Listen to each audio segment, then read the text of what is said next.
I want to welcome you all to Phoenix Books Burlington and to this book launch celebration. Tonight we're honored to host Melanie and Jeff Carpenter, as well as special guest Rosemary Gladstar. Jeff and Melanie Carpenter own and operate Zach Woods Herb Farm in Hyde Park, Vermont, and their new book is The Organic Medicinal Herb Farmer.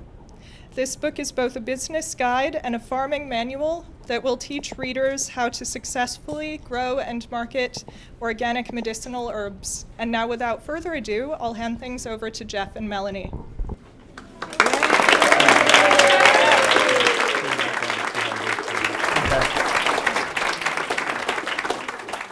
You gotta turn the switch on. All right, I gotta turn the switch on. Yes. Hi. Well, they just said everything that was my part to say for our little start. Because basically we just want to tell you how humble we are that you're here. I'm looking out at all these faces, some that we know, some that we're gonna get to know, some that are dancing in the front of the stage. But we're drawn here together for plants, for growing, for networking and being a community. So thank you for being here. Thank you for our sponsors, Urban Moonshine, City Market, Phoenix Books, and big thanks to Kristen and to Todd who have worked so hard to make this happen. We also want to give a shout out to our families. A lot of our families drove and got here, so our moms and dads and brothers and sisters are here, and so we just want to thank you for having us in your hearts and being here to celebrate with us. And without any further ado, I'm going to introduce Rosemary later. That's my job, so I'm going to pass it on. And my last thank you, it's in big, huge, big bold letters. So I want to thank Lily Carpenter, our daughter, who survived book writing with two busy, harried farmers who would farm all day and write all night. And so we dedicated the book to Jeff's 92-year-old farming grandmother and to our little Lily, who will be one of the next generations of farmers. So thanks for being here, and we look forward. She's taking no. No, I'm doing this. Oh, okay, great. Thank you all so much for being here. This is an incredible honor. This really represents a culmination of a lot of work. A little bit of blood, a lot of sweat, and a few tears along the way, and we're just really thankful to have such a great community to share this with. A lot of you have been to the farm before, or some of you have, but for those of you who haven't, I'm just going to describe what we do a little bit. So Melanie and I and Lily are medicinal herb farmers. We have a certified organic medicinal herb farm in Hyde Park, Zach Woods Herb Farm. So we're kind of a relatively rare breed of Vermont farmers, but fortunately becoming increasingly less rare. There are a lot of other farmers who are joining forces with us because the U.S. is, as most of you know, the herbal products industry is growing. It's a multi-million-dollar industry that's growing in leaps and bounds. And unfortunately, most of the raw materials that are used in this industry are imported from overseas. And there's something wrong with that. We're a agricultural economy here. So we're encouraging others to join forces with us. We're starting the Vermont Herb Growers Co-op, and part of the reason we wrote this book is because we're trying to pave the way for other farmers to do what we have been doing. So we started out in 1999 farming. We went into it relatively blindly. We knew that we wanted to produce high quality medicinal herbs on a small scale.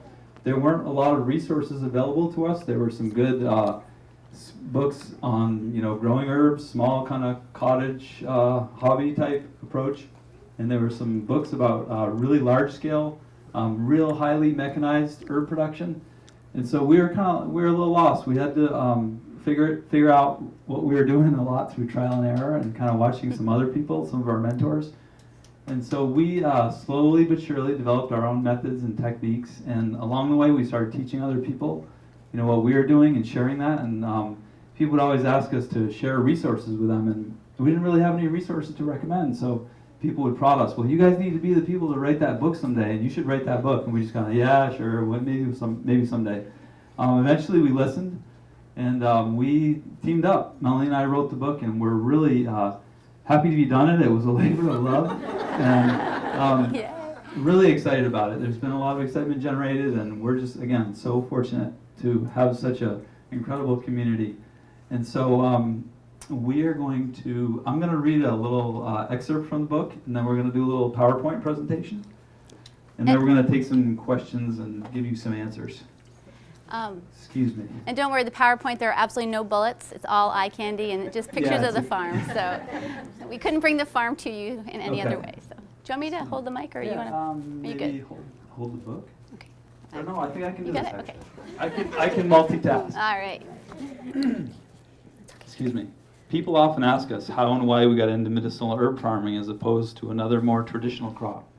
Melanie's stepmother, Rosemary Gladstar, is an esteemed herbalist, author and herbalist, and is often referred to as the fairy godmother of Western herbalism. During Melanie's childhood, Rosemary helped her cultivate the foundational knowledge and deep reverence for the plants that are at the core of Melanie's work today as a farmer, healer, and plant conservationist. Excuse me.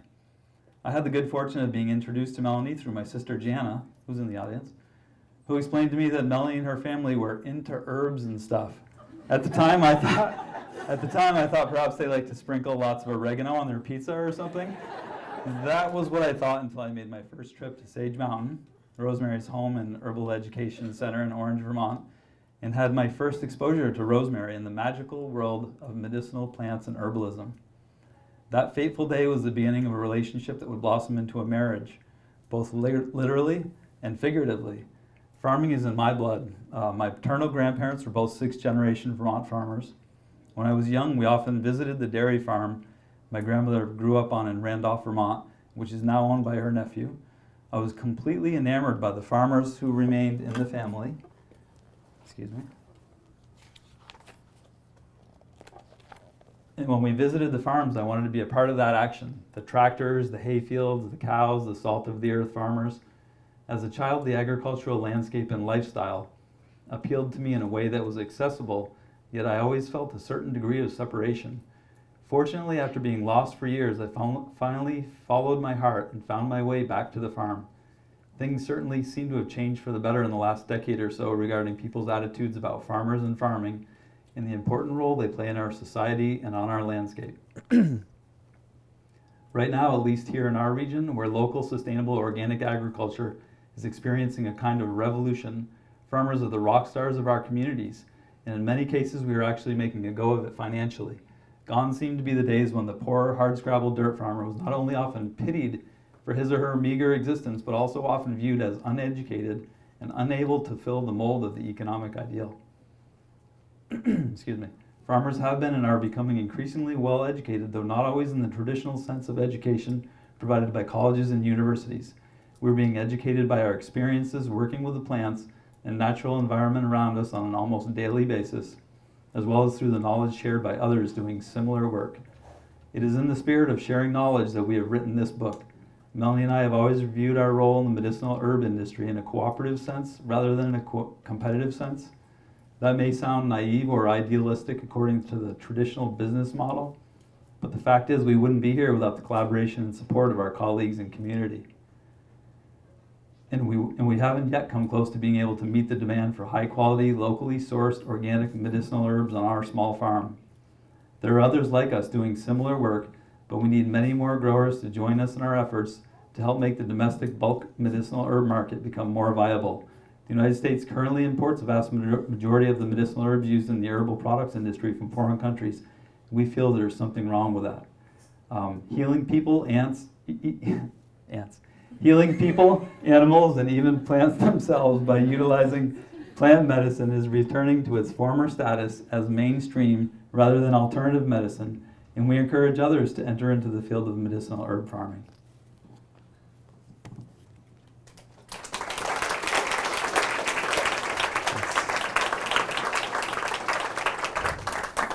So Jeff spoke about why we wrote the book, what was our impetus, and some of the inspirations and the people that inspired us. He also started to speak at the end of the excerpt that he read about our manifesto, why we're doing this, our crusade, because we are on a crusade.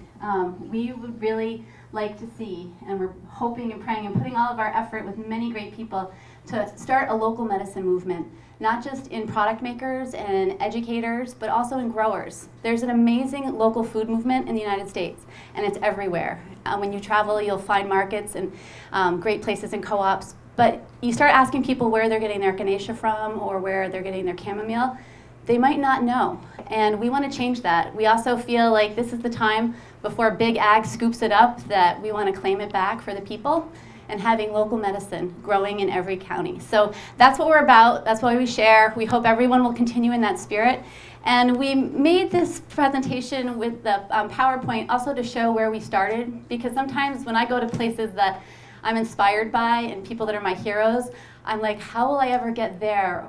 When we interviewed Herb Farm, I was like, ooh, these are my heroes and the people that I look up to so much.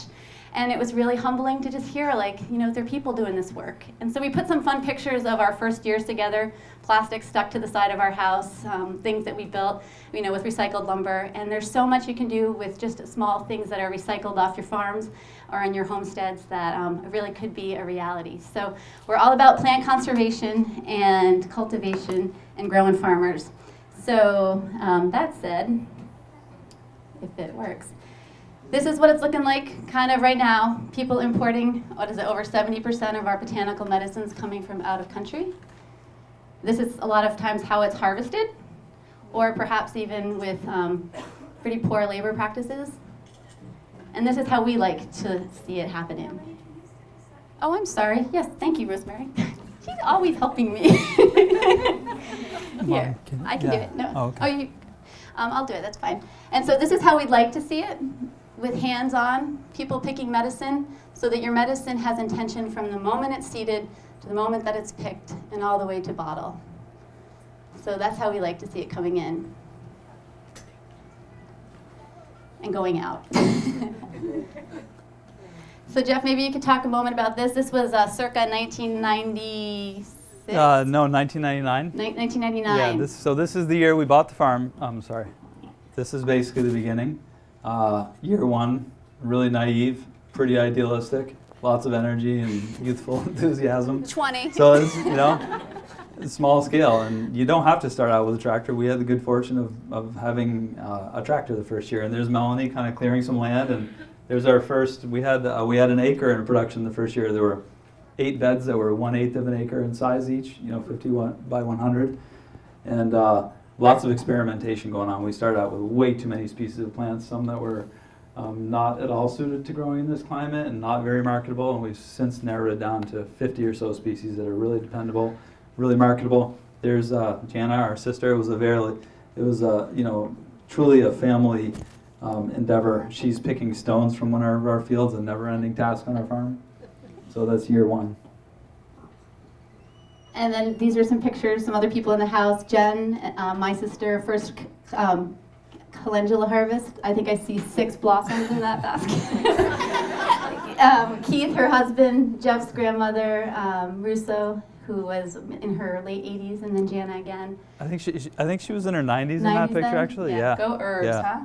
And she did. You know, you talk to your grandmothers, and they knew. She used to eat lots of dandelion greens before it came back into style. And she lived to be 102. 102. Go Grandma Russo.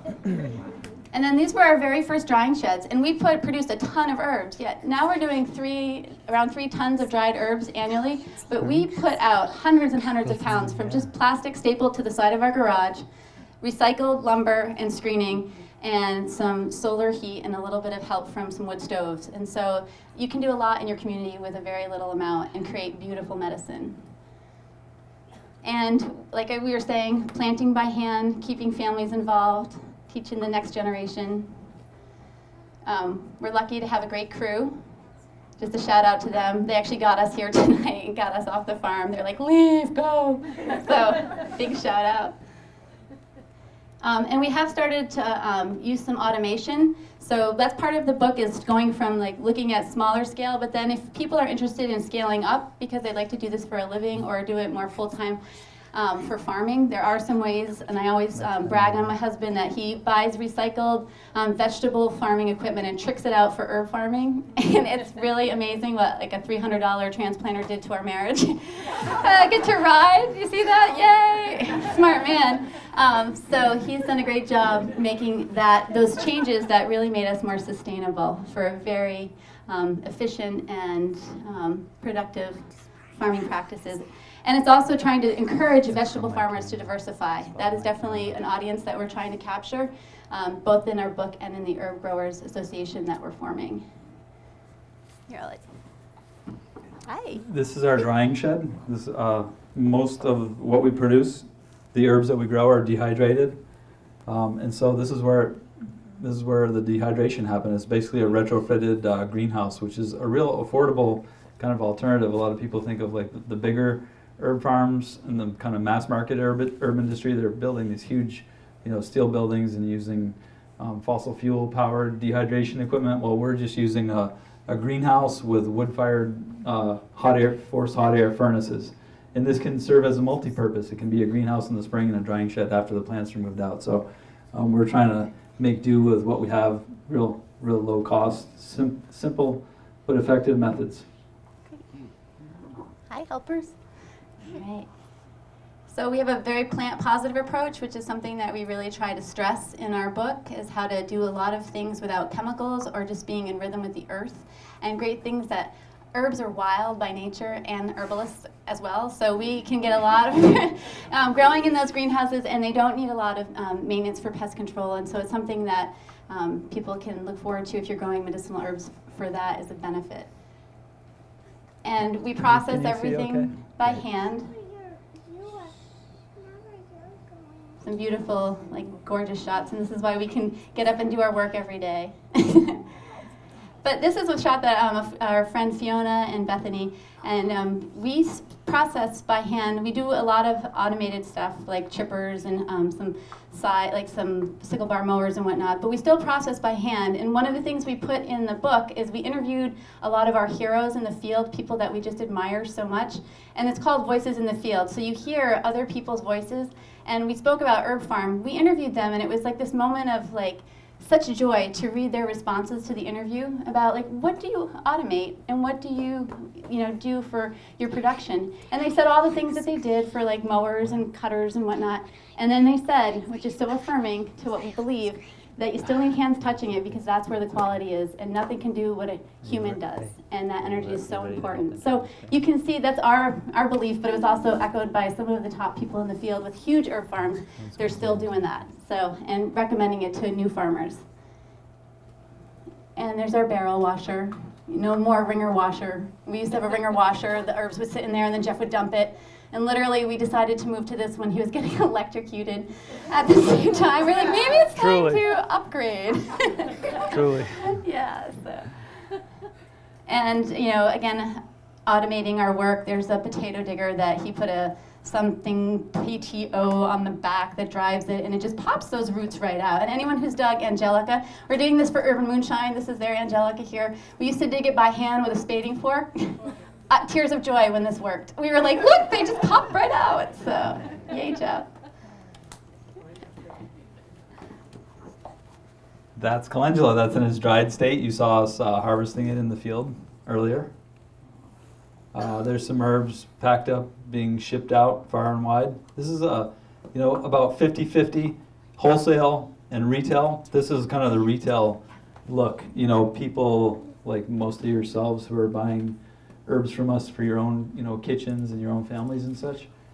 Get a box like that in the mail with beautiful medicine. So, and then the other half is like huge bags, like tons of stuff being shipped in boxes to bigger companies making herbal products. Live plants are another aspect of our operation. This is one of our value-added aspects. So, we produce thousands of transplants to put into the field. There's always some extra, so we add value to those by potting them up in nursery pots and selling them retail and a little bit of wholesale as well. And it's great. You don't find most of these plants in your local nurseries and stuff, so those that are into growing their own medicine, we have 60 or so species of medicinal plants that we sell retail through our website. Oh, and there's Lily's little out. We do have a couple of chapters about marketing and value-added products, because being a diverse farmer and finding different ways to get your herbs to the people is really a powerful way to make your farm viable. So we do talk a little bit about like whether you want to turn your products into teas or tinctures, or what kinds of things. Are you making soaps and some things that can really help? And Lily would like to say one word. Go ahead, you get one word. Real quick. Real quick, she already broke Oh, I didn't touch it. Okay. just really quick though. What's the name of your business? The name of my business is Lily's Little Owl Herbs. And what do you sell? I sell rocks. Smart farm girl. We have a lot of those on our farm. I sell flat rocks with designs on them. I sell clay owls, and I sell elixirs. Okay, great. Keys. And I sell teas. Okay. Great, thank you, Lily. And then this is, yeah, nice job. This is our last slideshow, our picture. It's our friend Kate Clearlight, who is loving her hops tincture, and just reminds us to keep the passion and the magic in our work, and that to follow your bliss and let that magic be what you do every day. And she's one of the best herbalists we know, and she used to work with us on the farm. And so I just like this picture because I encourage you to follow your bliss, and hopefully it's to herb farming. So, anything you'd like to add? No, you covered that. Great. Okay, Thanks. great. Yeah. I think that might be it. Oh, wait, we have to do this one. This last one is here. Dad, Because I did the intro. Which is this? This is the United Plant Saver one. Oh yeah, okay, so we want to make a plug for United Plant Savers, an organization that was started by our own Rosemary Gladstar in the 90s, Yay! dedicated to doing incredibly important work, helping to save our populations of medicinal herbs, a lot of which are threatened in the wild. So conservation is the key to saving the medicine that we use, which is being over-harvested primarily by us as herbalists, and also due to habitat loss. And Anything else you wanted to add to that, Mel? I think you covered it, but just that United Plant Savers is near and dear to our heart, and we need more farmers growing medicinals. It will take the pressure off the wild plant populations. And United Plant Savers has a wealth of information about plants that can be grown, how to cultivate them, how to conserve them. And if you haven't joined, please do. I will always plug them, and we love United Plant Savers. So there's some great, our journal is in the back there if you're looking for some great reading. There's a great thing about ramps, especially this season, so I'll put a plug in for that. So Lily and I have the pleasure of introducing someone very near and dear to our hearts. So I'll go first, and then you go second. Okay, great. That went well. So Rosemary Gladstar is here with us, and not only is she a pioneer in her field for 35 years, speaking for the plants, being an advocate, being an author, an international speaker, and just a lover of plants and people. She's also near and dear to our heart because she helped to grow us from little teeny seedling herbalists all the way till now, helping us find our way. And we wouldn't be here in this way without her. And it's a complete pleasure and an honor to introduce you. And here is... I would like to introduce my grandmother, Rosemary Gladstar. Okay, you're wrapped in. There you go. I'm all wrapped up. Thank you, Lily. Thank you, Jeff. Thanks. Yeah, well, it's a real honor for me. I wish Good I didn't job. have a glass of wine before I... But first thing I wanted to ask, did any of you wonder what a washer ringer was? A ringer washer? Or no, a washer, what they said, so I was wondering if some of you wondered what that was, because, yeah, it was an old ringer washing machine that they bought. That was their first thing that they were using to clean all of those herbs. And so I just thought that was really great when they were mentioning it. I wasn't sure if you all got that. But the other thing I just wanted to share, I don't want to embarrass them too much, but I did want to say I had the great honor of meeting Jeff before I ever met him. I used to hear a lot about him because Jana, who's Jeff's sister, was Melanie's best friend through high school. And Melanie would come home and talk about this naughty boy and all the wonderful naughty things he was doing. And I was a little curious about Jeff before I met him, the naughty older brother. And then one day he brought the two girls home from school to Sage Mountain. And I just, had the chance to meet him. He was this wonderful, amazing person. I could see it the minute I met him. And I actually went a-hum. So a few years later, when a little romance started to blossom, I was very, very happy, actually. So it's so wonderful. I always call Jeff the son of my heart instead of son-in-law, which always seems a little weird. But so he's the son. These are both the sons and daughters of my heart. And I'm incredibly proud to see the work that they've done on so many levels. They really are helping to transform farming, not only in this state, but setting a model throughout the country. They're really calling attention to some very big issues, like one that Jeff and Melanie both mentioned, is the fact that within the herbal community, so much of the herbs that are being used in the mass market really are still coming from third world or developing countries. And I always say it's really, really wonderful to support projects around the world. Many of the farms that are being developed by American countries and other American companies in other countries are actually doing really good projects. they're bringing water to the villages. They're setting up women's co-ops so the women have work. So they're really, really good projects, and the companies will proudly stand up and talk about those, and that is good. But I also have to say that, our American farmers are an endangered species. They are the heart of the health and the health of a country. And really, it's been heartbreaking to watch farm after farm go out of business, not because they don't love farming. In fact, I've never met a farmer, no matter how hard the farm work is, no matter how hard they've had to work from sunrise to sunset, year after year after year, they love farming. And I speak from my heart about that because I also came from a farm family. I grew up in Northern California in a beautiful, beautiful county called Sonoma County, which is all wines now. People travel from all over the world to go visit the wine country, and it's lovely, but it's monoculture. It's just another example of monoculture. It is not a good system. It's been terrible for Sonoma County from the time I was born and raised there.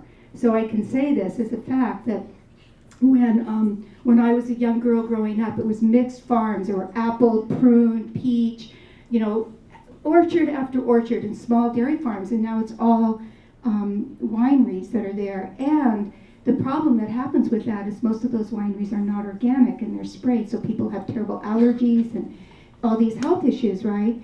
Well, in the 1950s, when the American government was systematically putting every small farm out of business in favor of monoculture, my father, who struggled and struggled and struggled to farm, also was one of those farmers with all of our neighbors. There's not one farm left in that area that I grew up in. They're all gone. Every one of those small dairy farms, small apple orchards. And so the message that Jeff and Mel bring to farmers, and it's not just herb farmers, by the way, it's to farmers who are farming wheat and corn and dairy cows, that there is another crop, and this crop has incredible financial value right now because we've done a really good job bringing herbalism back to this country, because we do have a market now. Yeah, it's really exciting. In the late 1960s and the early 1970s, when I first started my work with herbalism, there was really hardly a market. There was hardly anybody selling or nobody growing herbs. We didn't even know what good quality herbs were. So in the last 40 years, we've built an industry, and it's a multi-million-dollar industry, and it's really exciting. We have, by the way, I don't know if you're aware of this, those of you many of you here are practicing herbalists and involved in the herbal community in one way or another. So you do know this, but I'd like to point it out that Vermont is one of the herbal chakras of this country, and we always would joke and say, it'd be great to have an herbalist in every community, but in Vermont, you have an herbalist on every street corner. And sometimes maybe we can say we'll have an herbalist in every house, so you can start teaching your children about it and passing it down as, it's been done through generations. So, to see the work that Jeff and Melanie are pioneering here in Vermont is really exciting. And I just want to say this one last thing. When they told me they were going to write a book, of course I was incredibly excited. I don't think I mentioned to them, are you crazy? Do you know how much work that is? Because, it takes a lot of dedication to sit at a computer and write word after word after word. When you think of the millions of words that are in a book, each one of those have been handcrafted, and woven together and stitched together and then rewritten and reworked. And when two of them are doing it, you think that might be easier, but it was probably harder, quite honestly. Try writing a book with your partner and you'll know what I mean. But anyway, I knew that it would be incredible. I knew because I've watched everything that they've done when they unite their efforts, when they put their efforts together. They have this integrity of spirit and a generosity of spirit that just flows out. So I was really excited because I knew that it wouldn't be just another book. I knew it would be really special. But when I started to see those first drafts come in, I was like, oh my goodness. You just touch it. But you start opening up those pages, and it's what I feel makes a book really brilliant, and that's that it's personal. It's got personal stories that draw you in. It's got facts, it's got information, and it's really practical, and it's cutting edge. It's not repeating information. So I was incredibly, incredibly moved by this book, and it is a great offering. And I just also want to mention that one of the beauties about farming communities, like the herbal community, is the roots go really deep, and the roots intertwine. And like we see that here tonight in this farming community, this herbal community that we're creating. There's so many families here. there's all of Jeff and Melanie's many parents, mothers, grandmothers, children. They have what they I think it's called an extended family, in many layers, and friends, and within the community here. And so that's really what makes the health of not only a community but a country. So what we are doing here is we are transforming this country again. We are bringing farming back, good food, good medicine, grown here in this country, made in America. That's a really good thing. So thank you, Jeff and Melanie. Thank you. Thank you.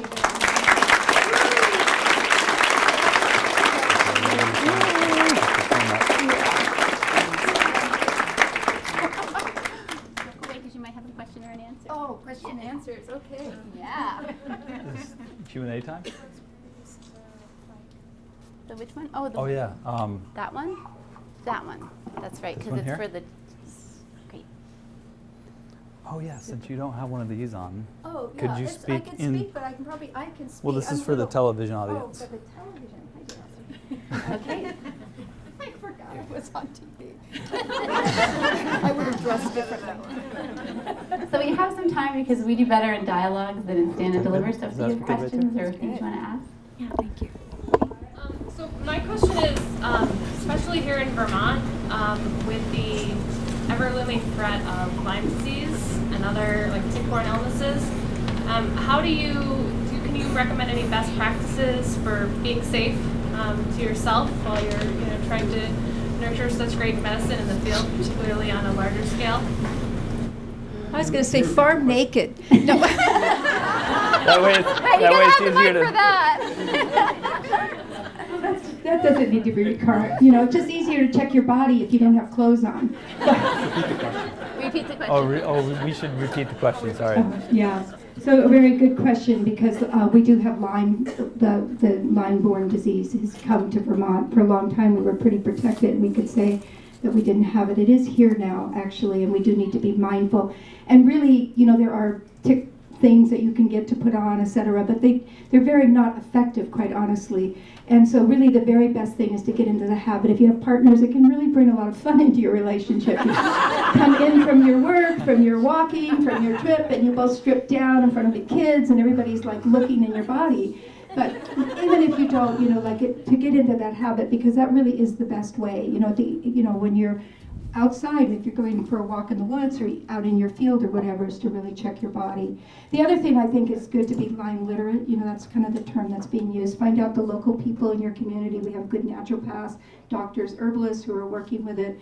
And then to learn what to do if you do get a tick bite, which, I want to say what I would suggest is that they say that, if they're not deer ticks, if they're wood ticks or other ticks, you're not in as much danger. I really think that's not true. I think that all ticks are bearing the disease, that you should be mindful. And there's various treatments now, and there are people getting well, so that's a really good thing. It's not like everybody is going to get sick and be sick for the rest of their lives. So we do see some really good treatments happening. I'll just maybe add one little thing. That we're trying something, and I don't know if it's working yet or not. We've been working with this one woman that is making products for pets, and she is buying our tobacco. We grow Nicotiana, and they've been making extracts of it and using it as a topical. So I'm just putting it out there because if we all try it and find something that works, that and catnip oil is supposedly the essential oil of that, and the Nicotiana. We've made a spray, and it has some other stuff, and we're trying it. So put that out there, and if you have luck, spread it around. So, We'll try that. yeah. Put it in Rosemary's next book. Yes, we There you will. No more books. Okay, another question? Marie? I'm curious, you were going to begin to do herbal farming.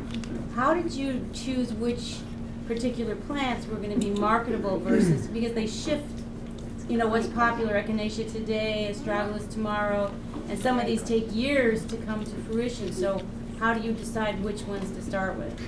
That's a great question. And so the question is, how do you choose, as herb farmers, how should you choose which species to grow and which species to market? And the answer to that is pretty multifaceted and somewhat subjective, but I think ultimately what it comes down to is, for us it was like primarily sort of choosing the plants that we really related to and really were excited to grow and wanted to grow, along with the fact that they had some marketing potential.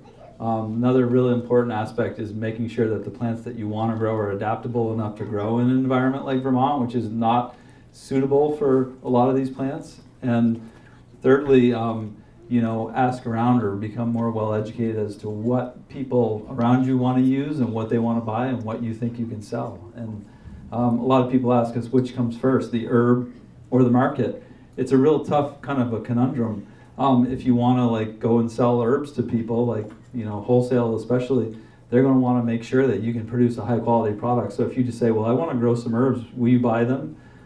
Chances are they're going to say, well, I want to see what you have to offer. So it's tough to say what to start with first, but I think ultimately people need to start out by, on a small scale, growing some herbs, becoming familiar with the harvesting and post-harvest processing, and then shop them out, if you will, on that commercial scale. Does that answer your question? Yeah. Great. One follow-up in terms of organics. Sure. How long does it take you to become an organic certified? The question is, how long does it take to become certified organic? And the answer is, if the land you are wishing to have certified organic hasn't had any prohibited applications within the last 3 years, then it's good to go. All you have to do is do the paperwork, sign up, go through the process. If there have been any prohibited materials applied within 3 years, then you have to go through what's called a transitional period. You have to make sure the land is clean for that period of time, whatever it be. Can I add one? Yeah. Oh, Yeah. No. I just wanted to add one thing for Marie, and then pass it on to Rosemary. One of the things we tried to do when we started planting is we planted both long-term perennials and then also some annuals that we could harvest right away. So we have our golden seal tucked in our hardwoods, some ginseng, some Solomon seal, and we know those take a while to come to be able to harvest. And then Jeff has this masterful acres of nettle that are always in rotation, coming in fresh and new. So a combination of that is really good to look at. And your cover crops, if you're herbalists, you're lucky because red clover and oats are your cover crops and your harvest. Yeah. I also want to remind you that when Jeff stated, when they first started, they grew this unbelievable amount of herbs. I remember he brought that list. So, a lot of it is even, it does take a little while. Some of it is just personal experience. But that's one of the things that's so good about their book, because they're providing the information of what really is, going to be marketable as well. But I do want to just add one other thing about that is, don't ever underestimate that you can create a market for something. You can fall in love with an herb. Ed Smith fell in love with fenugreek. And fenugreek is a well-sold herb, and there's just certain herbs that, why they're really popular, there's a number of reasons why, but it's oftentimes because somebody fell in love with that plant and started teaching it, and didn't sell hundreds of bottles, but started selling. Firesire is a good example of that. There's lots of great examples of that. So if you're impassioned by a plant, you want to bring it forward, never underestimate what you can do, how you can change the world by your passion and your love of a plant or anything, really. Yeah. Donna? Given what you just said, Rosemary, and understanding that there is a cooperative that is being formed, I would like to hear more about that, along with your vision for 10 years from now. What will the landscape of Vermont look like with medicinal herb farming? Good question. Great question. The question is, what are we looking forward to seeing in the landscape of Vermont and for the future of farming, and then also about the Herb Growers Cooperative? One of the things that we were discovering as we were, doing our farm work is that we weren't able to meet the demand for what people were wanting for herbs, and we kept turning people away, and it felt just horrible to say to folks, we're sold out and we don't have any more. So in the spirit of collaboration, we said that there are so many people wanting to farm and so many people that are coming to ask how to start, but what you need is help sometimes marketing it, and then you need a group of farmers to talk with. You can go online and find a ton of information about growing carrots, but do that for nettle. Good luck. You won't find a whole lot out there, or dandelion root. So we started a cooperative. There's some growers here. I see Ben and some others that are working, and we're all working together, a team of us. There's a steering committee. We created a steering committee last year. We wrote a grant from the USDA, funded it for specialty crops. We did a feasibility study last year, and then our whole steering committee and our director, Pamela Hathaway, presented it, and we voted to start the cooperative. So right now we're creating bylaws and creating a board, and so for 2016 we are hoping to be up and running. That's our goal. And we have a few farmers that are doing trials, just learning about the herbs and seeing how how it goes for them. And then we have 4 farmers that we're working very closely with to just try it out. And we're all growing collaboratively. We're sharing monographs about what do the plants need to look like, what's the quality, because quality is your key. That's the way we're going to make it work, is if our quality is the highest. We're sharing data. Just a quick little, we all grew dandelion last year, and we had absolutely so much data, and we put it together, and we had our first one-pager of how to grow dandelion by the end. And we had 4 data points, and we were so excited, but we need 400 more. And so we want more farmers, and that's kind of where we're at. So if you're interested in being a part of the cooperative in whatever form that may look like for you, small, big, 1 crop, 20, we're going to be looking for people to be a part of that next year. So you can email us, and we can get you in touch with Pamela Hathaway, who's our director. Great. Yeah, this is really exciting. We've already had, I think there's been 30 farms who have expressed interest in this, so it's incredible because, again, we were one of the only, if not the only, medicinal herb farms in Vermont, and now there's 30. There's a lot. I don't know how many. More than a handful. Another question? Yes, sir. Could you talk a little bit more about which herbs the Vermont climate is well suited for and what happens in other parts of the country? So the question is which herbs are suitable for this climate? That's a good question. Well, when we started farming, we planted all these seeds, 60, 70, 80 different varieties, and a lot of the real exotic ones proved that they were not really suitable for growing in our climate. So we narrowed down. What we have found is that most of the species that we grow, or a lot of them that we grow, are also species that when we're driving around sightseeing in Vermont, which we do once in a great while, we see these plants naturalized in the roadsides and in the ditches and the meadows and the woods, and some of them are even native. And the native ones, unfortunately, a lot of them are threatened. The woodland plants, ginseng, golden seal, black cohosh, bloodroot, these are plants that we are not only cultivating, but we're encouraging others to cultivate, as I mentioned with United Plant Savers work, in order to provide an alternative for the wild harvested. So plants that grow in this climate are those that are naturalized, those that are native to here, or those that are adaptable enough that they can grow in this climate. And we're kind of tricking some of them with season extension techniques. We're starting stuff indoors and in greenhouses really early in the season, adding some season extension on the end with row covers and whatnot, and trying to do what we can to grow some of those that are a little more outside the box, but that are feasible for growing in this climate. Does that answer your question? Great. A couple that he's been tricking really well is ashwagandha and tulsi, which are some, it kind of speaks to Rosemary's charge to just try things too and go out and see how it would do. And we planted ashwagandha, which is this is so not India. This isn't hot, dry anyway. It's raining every day. But we grew it and we checked it out, and you know what? The roots were huge and they were so full of medicine, and it was wonderful. And so it's great to buy and bring things from their native their native climates.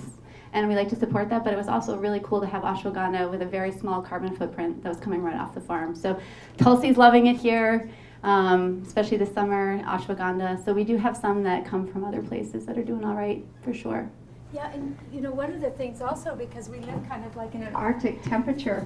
Rhodiola. Yeah, there's some fabulous plants that people really haven't even really started to investigate. I know Jeff is and Melanie are just starting to look at growing rhodiola, which is hugely popular and actually doing really well. Yeah, it's just amazing. I mean, and even just growing it in your gardens, it's so stunningly beautiful. And then also Siberian ginseng, Eleutherococcus, the herb that adaptogens was named after. I mean, it just, Siberia, grows in Siberia, so imagine how it grew in Vermont. You get it started here, and it's this great big weedy plant, and it's really beautiful. It takes a while to grow, but it's hugely popular, and it's one of the best-selling adaptogenics in the world right now, and we're not really exploring the possibilities of growing that here, but, so there's a lot of opportunities, there's lots of things that will grow here that won't grow anywhere else. There's also a lot of things that won't grow here, but yeah.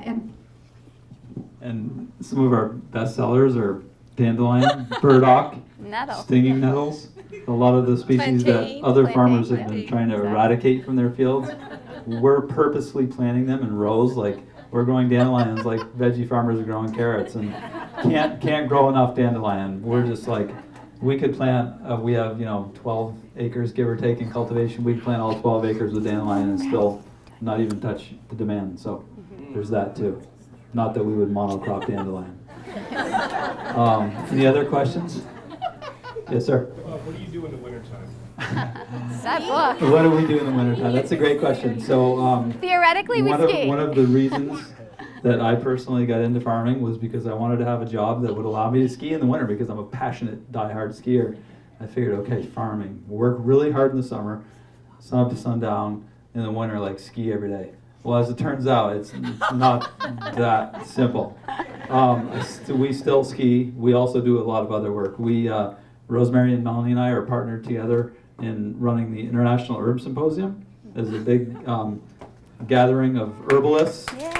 This is largest gathering of herbalists in the country. Yeah, we have about 900 people coming in 2 weeks to talk about herbs and learn about herbs, which is awesome. So we run that conference. Melanie and Rosemary run the Women's Herbal Conference. I personally do consultations. I travel and help other people do what we're doing. We wrote a book, and we have the good fortune of most of the stuff that we grow, as you saw in the drying shed, is dehydrated. So we have, unlike vegetable farmers where there's the perishability factor, our herbs are perishable. They have a shelf life, but it's way longer than most of the vegetables, so we can warehouse dried herbs, and we have year-round sales. So we're busy year-round. We do get to ski a little bit, fortunately, and parent. And Play, tap yeah. dance. Any other questions? Okay, right here. You were mentioning that the quality is really important, and I was wondering with herbs, whether can you breed them to increase the quality? How do you select the seeds from one season to the other to really achieve that high quality? Great question. The question is about how do we select or breed for high quality herbs, and so a couple things are running through my head to answer that question. Quality is key. One of the things that we try to do is we try to just grow the strongest varieties that we can, and a lot of them are just the natural. They're not hybridized. We do some seed selection. We had a skullcap crop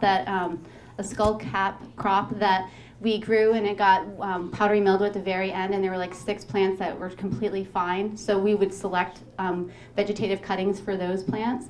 We try to do a combination of vegetative cutting and seeding so that we get variability and so that we're making sure we keep that robust. We also are paying very close attention to our harvesting practices, when to harvest, when the chemical constituents are at their highest, when the medicine is there and the attention and the energy.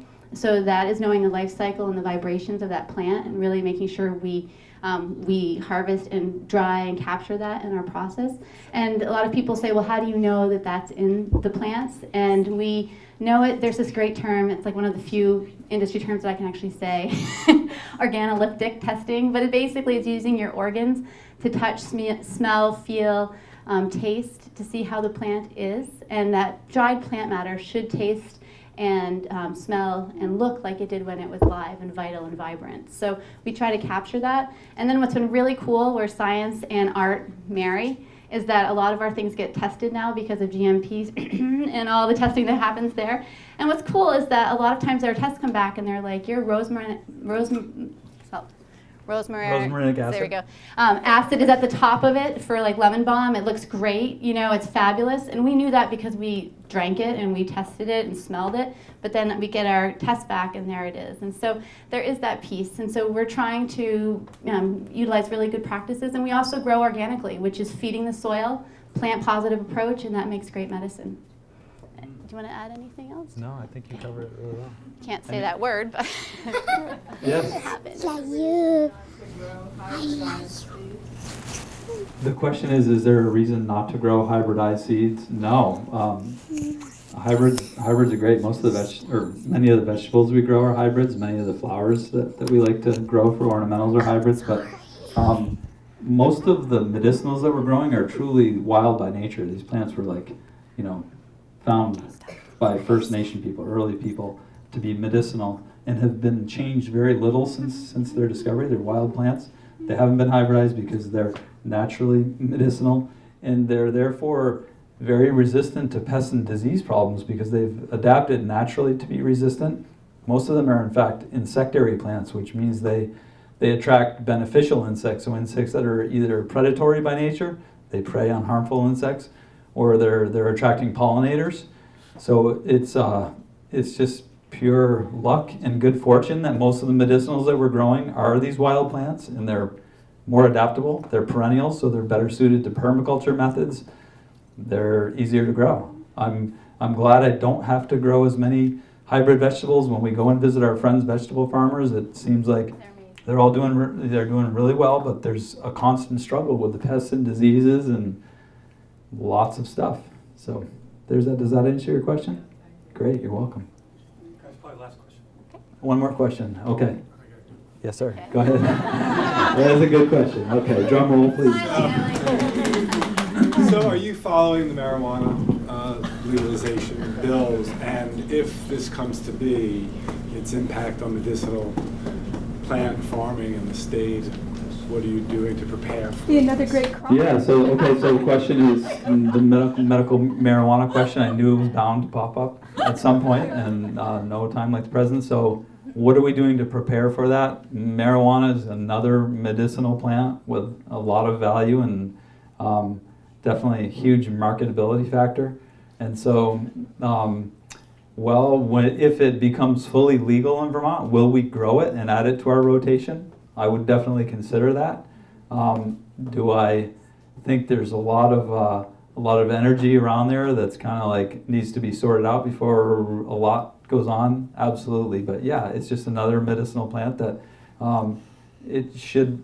I don't think it should be legal because personally, and I don't want to get off on soapbox tangent type here, but alcohol is way more harmful than marijuana, I think, and marijuana definitely has its medicinal uses. So it makes sense to me to legalize it. How and when that will happen leaves a lot to be determined for sure.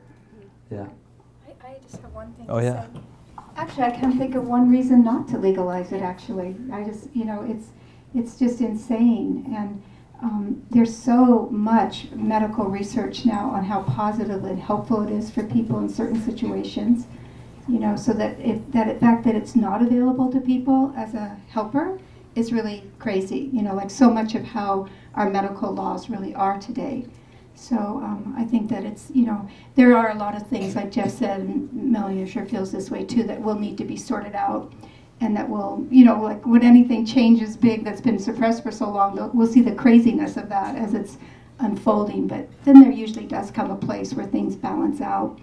But there's just a lot. I mean, I know so many people, including one of my very, very best friends out in California who's diagnosed with 4-stage cancer. And he's on a trial marijuana, working with a medical doctor. And they're doing really tracking his blood work and everything. And they have no cure for the type of cancer, but he's like doing really great. And the latest blood test that he had, that his cancer cells are dropping unbelievably. I mean, if anything, he's doing really good, so they're really, really hopeful. And it's been 3 months that he's been on the therapy, so yay. That's my friend Jane Bothwell and Kenny. Oh, awesome. Another great herbalist. Rosemary, thanks again for joining us. Oh, yeah, totally. And again, thank you all. I think we're going to go upstairs and sign some books.